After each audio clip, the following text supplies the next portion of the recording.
Just check this out. Train hit it. I used to ride on this line. I'm talking about I worked on the railroad. But listen.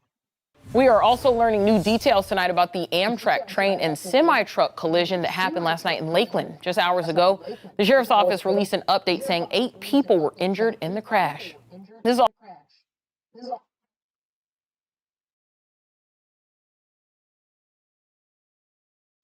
8 people ended in the crash, right? But where they at? When that's Amtrak. Amtrak go 80 miles an hour down the line, non-stop. And I used to work on the freight train. We get out the way. I know where it went. They come from New York every single day, or from New York to Miami, New York, Tampa, Miami. But that's not the only stops. He got some other stops in between there, but that's where it go every single day. Same schedule, back and forth. Amtrak, they train schedules. They got the daily run that run every day. Same thing. Chicago to New Orleans, New York to Miami, all places in between. You always get there if you run in a straight line like that. They got some trains that run in California. But let's listen to what they're saying. This all happened around 7 last night near Canal Avenue North, just south of US 92. Officials say I know exactly where US 92 is. Like I said, I'll be on the freight train. That line is the tracks is owned by CSX, right? That's who owns the tracks. But the train has to pay to run on there. And all passenger trains run 80 miles per hour. You know, on the freight train, we only allowed to, it matter what kind of train you got, 50 or 60. You don't get to run 70. No, that's not going to happen. But that passenger train is going to run 80 all day Amtrak. And when they coming, if we on the track, because we share the same track, they tell us, hey, they'll call us on the radio, hey, maybe at 2 hours ahead of time, get off the track. We don't even want you working on the track. You got to get out the way because here they come. the semi-truck was carrying 7 other vehicles when it suddenly got stuck on the track. The Amtrak train was approaching the truck around 78 miles per hour when the engineer saw the truck and began blowing its horn.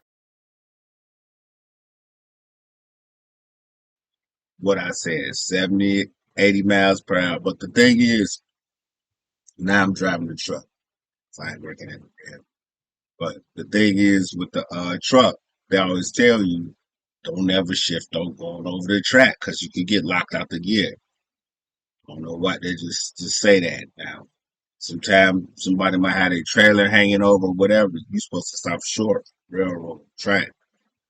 If it's a light right there, and I know it is a light right there because I've been through Lakeland right there. I know the crossing how it run right there in Lakeland with the train. If you're on the street in the car, they got enough room for a car to fit on one side if it crosses over the tracks, but they don't got enough room for a semi to trailer to fit. You could fit the bobtail. Bobtail just mean you don't got a trailer. But otherwise, they don't stop on that track because that train ain't gonna stop. We ain't gonna stop till you die. And then you can get 3 days off if somebody die. If they live, you just know you gotta stay there. No disrespect to people who die, but don't stop on the track. Both the driver and passenger of the semi-truck jumped out just minutes before the collision. All of the 8 people had minor injuries. The rest of the passengers were bused back to Tampa. Right now, Hey, the engineer and the conductor didn't jump out. You didn't hear them jump out because they know that when that train hits you, you doomed. They said since they saying the driver and the passenger truck jumped out, I'm assuming they cab was sitting on top of the tracks.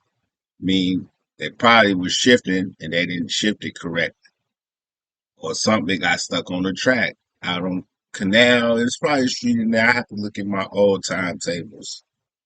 Timetable, that's the book they give you when you run in the train, like which crossings, how fast to go, different technical things you need to know. It's a good job for a young person. I say 30 years old. You might as well start applying at 28 because it's going to take you 2 years to get in. Railroad, they don't hire fast. If you even get a hiring to get in, it's gonna take a minute unless it's a real shortage. But once you win, you win. You're gonna get everything. You know, and it's a lifestyle change. You're gonna belong to them. Might as well join the military when you're 18. Just call it a day. That's what it is. The area of the crash is back open. The driver of the semi truck was cited for insufficient clearance at a railroad crossing.